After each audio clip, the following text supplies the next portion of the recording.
নমস্কাৰ মোৰ YouTube channel ৰজত blog হইতে আপোনালোক সকলোকে স্বাগতম জনাইছো বন্ধুসকল জাষ্ট বজাৰ পৰা আহিলো আৰু এইফালে লগতে লৈছো মানে গাহৰি মাংস প্ৰায় 200 টকা মানৰ লোৱা হৈছে তাৰ পিছত এই দুটো প্লাট আছে মানে মাছ আৰু এইফালে সৰু গুটি আলু দে আজি গুটি আলুৰ লগত বনাম আৰু তাকে গৈ পিলে আপোনালোকক ৰেচিপিটো দেখুৱাম কমপ্লিটলি তেতিয়া গম আৰু বন্ধুসকল তপন ভাইক মাতিছিলো যেহেতু তপন ভাই বিজি আছে আৰু আজি যোনটো ৰেচিপি বনোৱা হ'ব এইটো গুটি আলু লগত গাহৰি মাংস মানে ড্ৰাই ফ্ৰাই কৰিম যেহেতু এলো পুৰা টোপলা ভৰ্তি আজি গুটি আলু ললো 30 টকা মানৰ 1 কেজি মানে প্ৰায় 30 টকা লৈছে আৰু তাকে আৰু গম পাইছে আৰু ন আপোনালোকৰ ফালে কিমান কিলো জনাবচোন দে এইটোৱে আৰু নতুনকে যিসকলে আহিছে চেনেলটো যদি সাবস্ক্ৰাইব কৰা নাই সোনকালে গৈ সাবস্ক্ৰাইব কৰি ল'ব আৰু বেল আইকনটো দবাই দিব যাতে মোৰ ভিডিও নটিফিকেশনবোৰ আপোনালোকে আগতীয়াকৈ পায় আৰু এইটোৱে ভিডিও অলপ দেৰি হৈ আছে বেয়া চা নাপাব যেহেতু গম পাইছে আৰু ন নিজৰ ডিউটিও থাকে মানে তাকে আৰু এতিয়া গৈ পিলে সকলো বস্তুখিনি দেখুৱাই আছো মানে কি কেনেকা কি হ'ব মানে এইটো গাঁৱত থাকো যেহেতু কলপাতত খোৱা অভ্যাসটো আছে সেইফালে দাটো লৈ ললো আৰু এইফালে চেক কৰি আছো মানে কোনটো কাটিলে ভাল হ'ব যেহেতু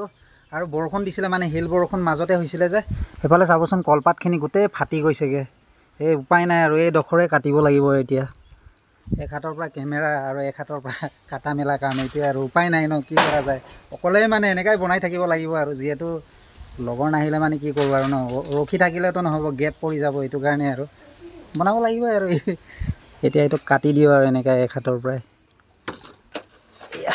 ইয়াক এটা ধুব লাগিবগৈ এইফালে চাবচোন মাংসখিনি পূৰা চফাকৈ ধুই ল'লোঁ এইফালে চাব প্ৰায় 4বাৰমান ধুলোঁ আৰু তাৰপিছত এইফালে আদা আৰু নহৰু আছেগৈ তাৰপিছত এইফালে পিঁয়াজ আৰু এইফালে চাব গুটি আলু আৰু লগতে কেঁচা জলকীয়া আৰু যিহেতু মায়ে মানে ব্যস্ত হৈ আছে মায়ে মোক ক'লে সকলোখিনি বস্তু ৰেডি কৰিবৰ কাৰণে তাৰপিছত মায়ে সহায় কৰি দিব আৰু বনা মেলাত এইটোৱে আৰু এই মছলাখিনি মানে মই এতিয়া এই পটাত পিচি ল'মগৈ আৰু যিহেতু এয়া চাব অকল কেৰাহীটো অলপ লেপ দি দিছিলোঁ যিহেতু নন ষ্টিক কেৰাহী হয় ন জ্বলি যাব পাৰে সেইবাবে চাবচোন সেনেকৈ লেপি দিয়া হৈছে তাৰপিছত এইফালে চাব সকলোখিনি সামগ্ৰী ৰেডি কৰি ল'লোঁ তাৰপিছত ইয়াত চাব গাহৰি মাংসখিনি আছে তাৰপিছত ইয়াত মছলা ইয়াত কি ব্যৱহাৰ কৰিছোঁ আপোনালোকক কৈ আছোঁ ইয়াত আছে জিৰা জলকীয়া আদা আৰু নহৰু পেষ্ট এইফালে চাবচোন ধুনীয়াকৈ পিচি লৈছিলোঁ পটাত তাৰপিছত এইফালে মিঠাতেল কম দামী মিঠাতেল নহয় দেই বন্ধুসকল এইটো বেলেগ বটলৰ পৰা মানে ইয়াত ঢালি থৈছোঁ আৰু যিহেতু এইটো সৰু আৰু ঢালিবৰ কাৰণেও ভাল হয় তাৰপিছত এইফালে চাব গুটি আলু আছে তাৰপিছত ইয়াত পিঁয়াজখিনি মানে মায়ে কাটি দিব যিহেতু প্ৰথমতে মাংসখিনি ইয়াত মই বইল কৰিলোঁ আৰু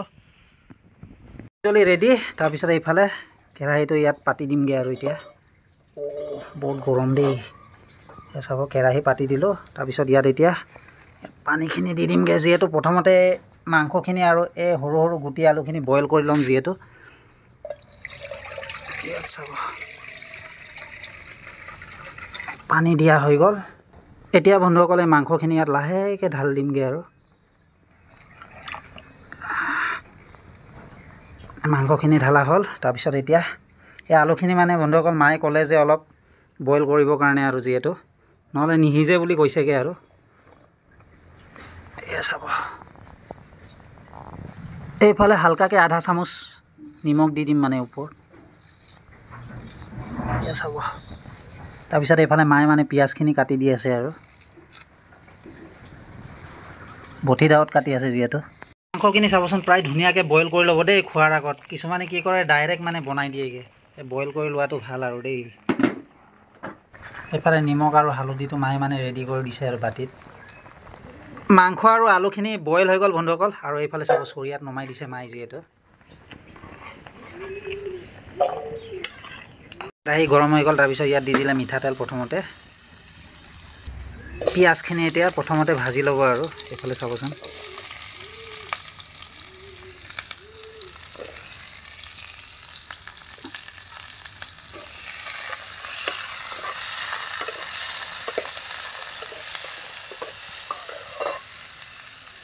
নিমখ আৰু হালধিখিনি একেলগে দি দিছেগৈ আৰু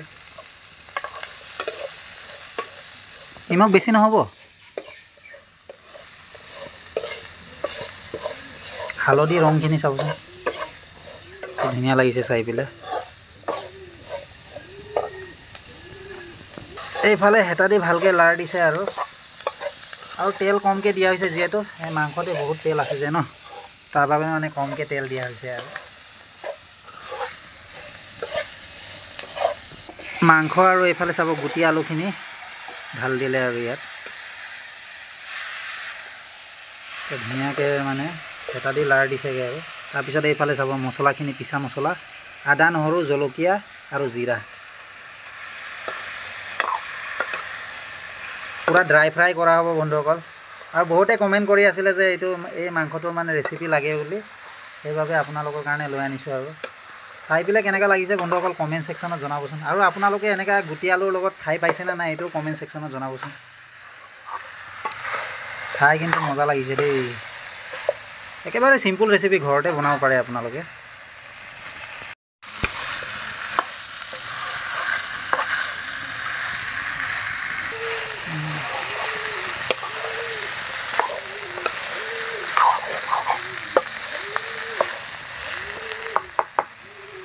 এইফালে মানে বিলাহী কেইটামান কাটি পেলাই সৰহকৈ দি দিছেগৈ আৰু ইয়াত। তাৰপিছত লাষ্টত এইফালে ধনিয়াখিনি দি দিব আৰু চাবচোন। ড্ৰাই ফ্ৰাই কৰা হ'ব যিহেতু কেৰাহী ওলটিয়ে গ'লগৈ। কি হ'ব এনেকুৱা কাৰিকৰ হ'লে মানে কেৰাহীয়ে ওলোটাই দিছে মায়ে। এইফালে চাবচোন বিলাহীয়ে গিৰি গ'লগৈ।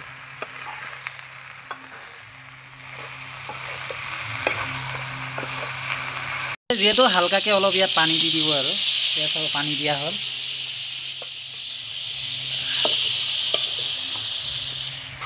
আৰু নন ষ্টিক কেৰাহীত বনালে এটাই প্ৰব্লেমে লাগি লাগি ধৰে যে।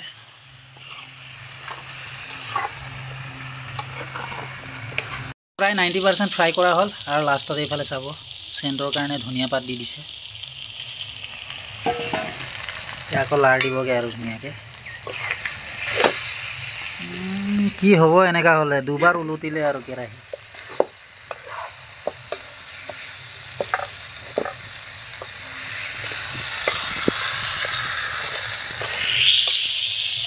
A few moments later. বন্ধুসকল আমাৰ থালি এয়া ৰেডি। ধুনীয়াকৈ মানে কাঠৰ থালিত লৈ লৈছোঁ। এয়া চাব মাংস যোনটো ড্ৰাই ফ্ৰাই কৰিছিলে যে গুটি আলুৰ লগত, এয়া আৰু লগতে আছে এয়া চয়াবিন তৰকাৰী, মানে ঘৰতে ৰাতিপুৱাই বনাইছিলে মায়ে। যিহেতু ৰাতিপুৱা ভাত খোৱা নাই, তাকে এতিয়া মানে পূৰা ডকচি দবাম আৰু দেই।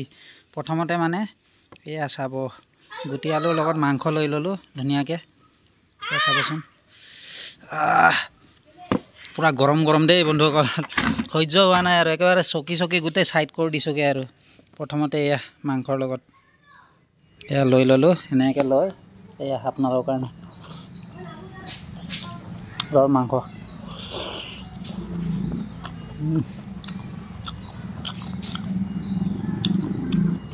খাই মজা লাগিছে দেই বন্ধুসকল। লৈ ল'লোঁ মাংস, লগতে গুটি আলুখিনি ক'ত গ'লোঁ সেয়া চাব। গুটি আলুখিনি খাই আদায় বন্ধুসকল দেই, আৰু অলপে আছেগৈ। এয়া আকৌ লৈ ল'লোঁ। এনেকৈ লৈ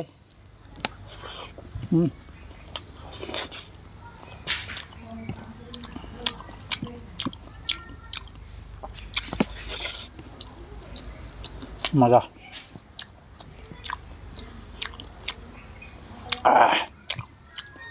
ধনিয়া ফ্লেভাৰ যোনটো আহিছে মজা লাগিছে খাই। ধুনীয়াকৈ খোৱা বোৱা হ'ল বন্ধুসকল। গা পা ধুই ল'লোঁ মানে। তাৰপিছত এইফালে চাব আমাৰ কুকুৰ আহিছে। এই ঘৰৰ ওচৰ চুবুৰীয়াৰে কুকুৰ হয় দেই। এইফালে বিস্কুট লৈ আহিছোঁ। এইফালে চাবচোন, ল কুকুৰ ল খা। কুকুৰক সদায় মৰম কৰাটো ভাল দেই, মোৰো ভাল লাগে মানে দেই। এনেকৈ ওচৰে পাঁজৰে কুকুৰ আহিলে বিস্কুট খুৱাই দিওঁ আৰু তাকে।